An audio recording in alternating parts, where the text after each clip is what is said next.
तर नाशिकमध्ये झेंडावंदन करतोय, हळूहळू पुढे जाऊ असं गिरीश महाजन यांनी म्हटलं. तर हळूहळू पुढे या, जळगावकडे सुद्धा लक्ष द्या असा खोचक टोला छगन भुजबळ यांनी लगावला आहे. मतदारसंघाला विसरू नका असंही भुजबळ म्हणाले.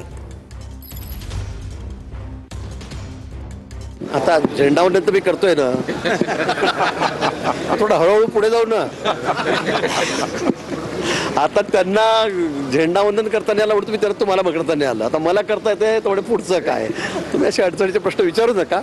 आता जे काय मुख्यमंत्री महोदय, दोन्ही उपमुख्यमंत्री महोदय, आमचे नेते सगळे जो निर्णय घेतील तो मला मान्य राहील. आम्ही भानगडी करून काही उपयोग नाही. मला असं वाटतं मी कधी मागणी केली नाही, मी कधी रस्ता रोको केलं नाही, मी कधी पोस्टर बॅनर, मला फार ते आवडतही नाही. मला काही कोणी सांगितलं की पालकमंत्री तुझं पोस्टर, मी म्हटलं उतरून घे रात्रीच. नाशिक आहे हे सगळ्यांना आवडतं आहे. आपण काय कोणाला सांगतो का?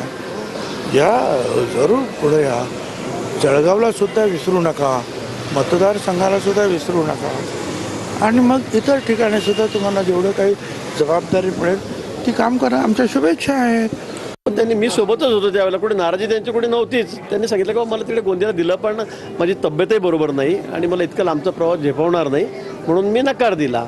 पण कुठे नाराज असल्याचं तर मला काही दिसलं नाही. आम्ही सोबतच होतो. रात्री 2-2.5 तास आम्ही कार्यक्रमाला सोबतच होतो. पालकमंत्री नाही म्हणून कामं रखडले किंवा निधी वाटप होत नाही असं नाही आहे. सर्व निधीचं वाटप व्यवस्थित चाललेलं आहे. आता येणाऱ्या या वर्षभरामध्ये रस्ते असतील, गटारी असतील, मोठे हायवे आहेत, 4 पदरी आहेत, 6 पदरी आहेत. कुंभमेळ्याच्या निमित्ताने तर आता सर्व आपली कामं ती सुरू झालेली आहेत आणि मला वाटतं 1.5 वर्षामध्ये सर्व पूर्ण होतील. शेवटी कुणी कुठे ध्वजारोहण करावं, मुख्य ध्वजारोहण सोहळा जो शासकीय असतो त्याच्या संदर्भात शासन आपला निर्णय करत असतं. बाकी कुणी कुठे ग्रामपंचायतीवरती ध्वजारोहण केलं. आज स्वतंत्रता दिन आहे, त्यामुळे स्वतंत्र दिनाच्या ध्वजारोहणाचा हे सर्वांनीच, केवळ आनंद नाही तर अभिमान सर्वांनीच त्या ठिकाणी घेतला पाहिजे. अच्छा काही असू दे, जर सरपंचांनीच सन्मानानं मंत्री महोदयांना ध्वजारोहणासाठी जर बोलवलं असेल तर त्याच्यामध्ये कसं काय, सरपंचांच्याच निमंत्रणाला मान देऊन जर भरतशेठ गेले असतील त्याच्यामध्ये काय